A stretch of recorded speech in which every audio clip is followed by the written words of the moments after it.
Assalamualaikum warahmatullahi wabarakatuh. Memecahkan permasalahan dengan teknik computational thinking.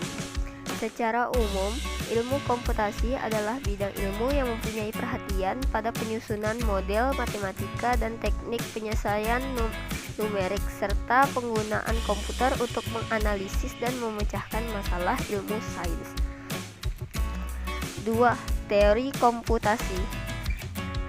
Pada teori ilmu komputer dan matematika, teori komputasi adalah cabang yang berhubungan dengan bagaimana masalah dapat dipecahkan dengan pada sebuah model komputasi secara efisien menggunakan algoritma.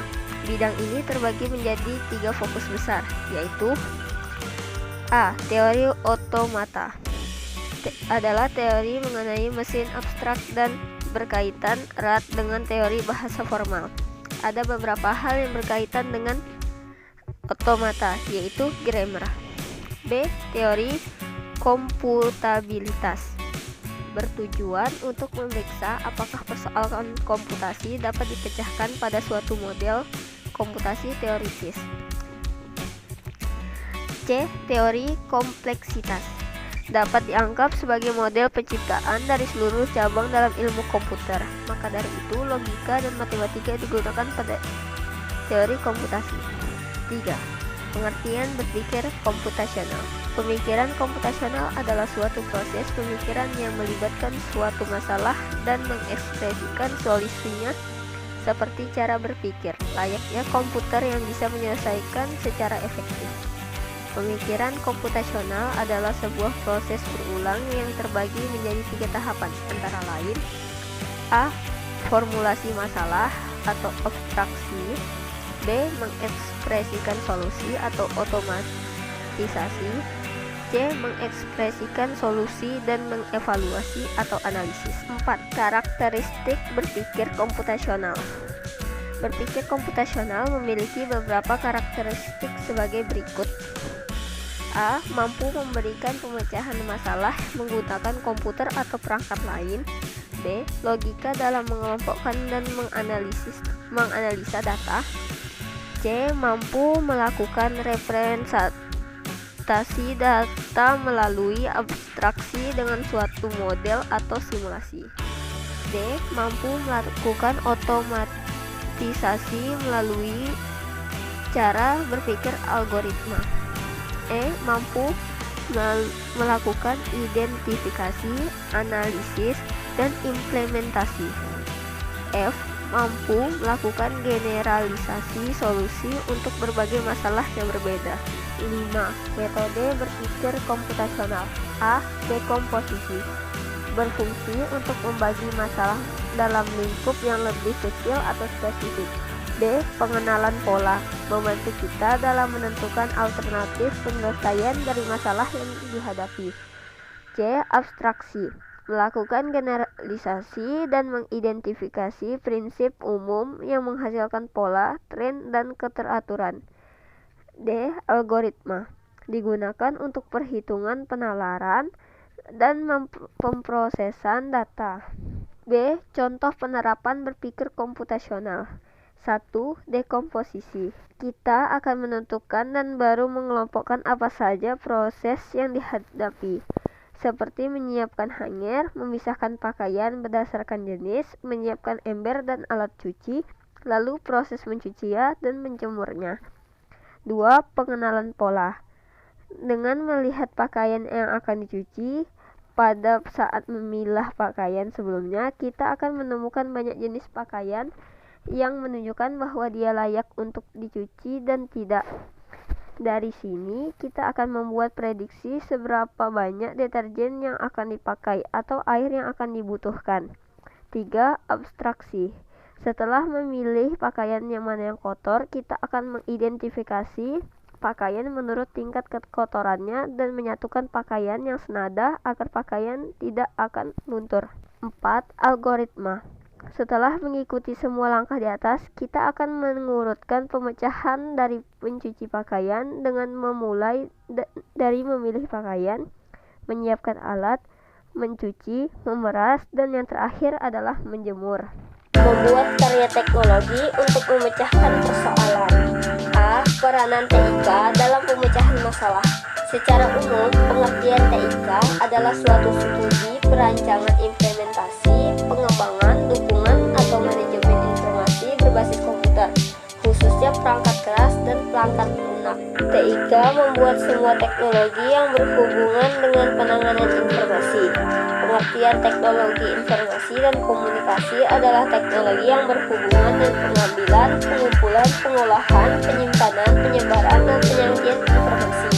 1. Secara perkembangan teknologi informasi dan komunikasi.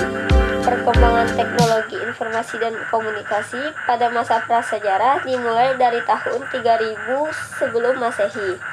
Pada saat itu ditemukan tulisan untuk pertama kalinya oleh bangsa Sumeria. Pada era modern, perkembangan pertama teknologi informasi dimulai dengan adanya media cetak, yaitu surat kabar atau yang sering disebut dengan koran. A. Masa prasejarah sampai 3000 sebelum Masehi.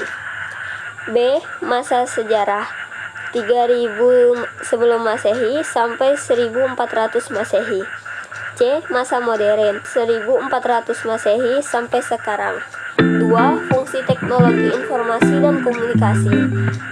A. Menangkap, yaitu melakukan capture terhadap data informasi. B. Menyimpan, yaitu menyimpan data dan informasi dalam bentuk media untuk kepentingan lain. C. Mengolah, yaitu memproses data yang diterima untuk menjadikan suatu informasi. D. Transmisi, yaitu mengirim data dan juga informasi dari suatu lokasi menuju lokasi lain. E. Mencari kembali, yaitu penelusuran untuk memperoleh kembali atau menyalin data yang sudah disimpan.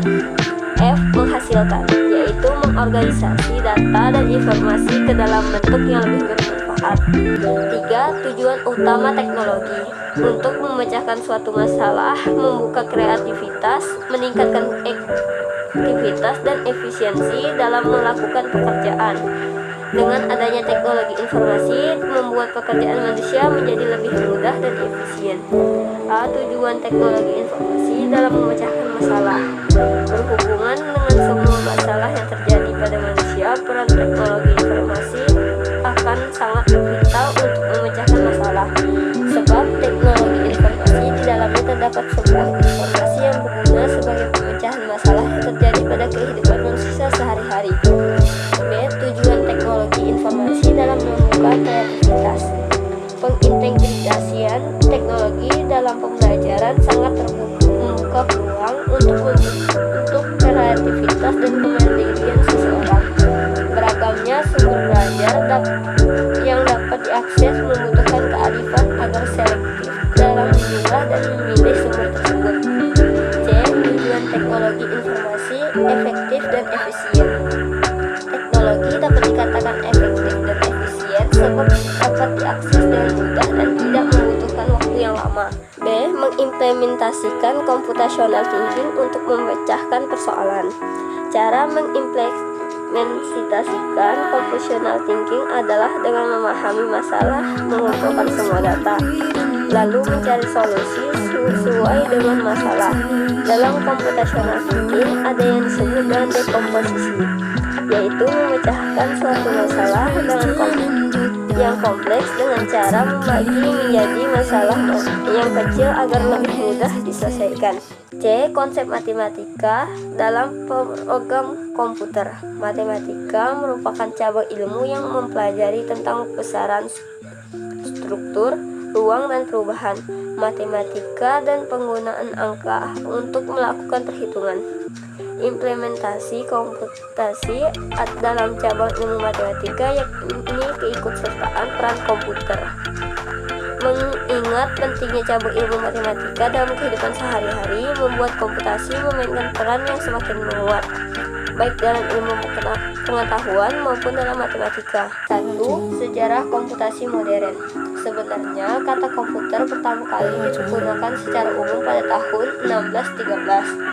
Arti kata komputer mengacu pada perhitungan aritmatika dan kata tersebut masih digunakan hingga pertengahan abad ke-20.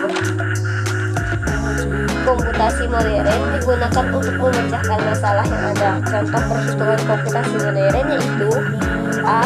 Akurasi, B. Kecepatan, C. Problem volume yang besar, D. Modeling, E. Kompleksitas.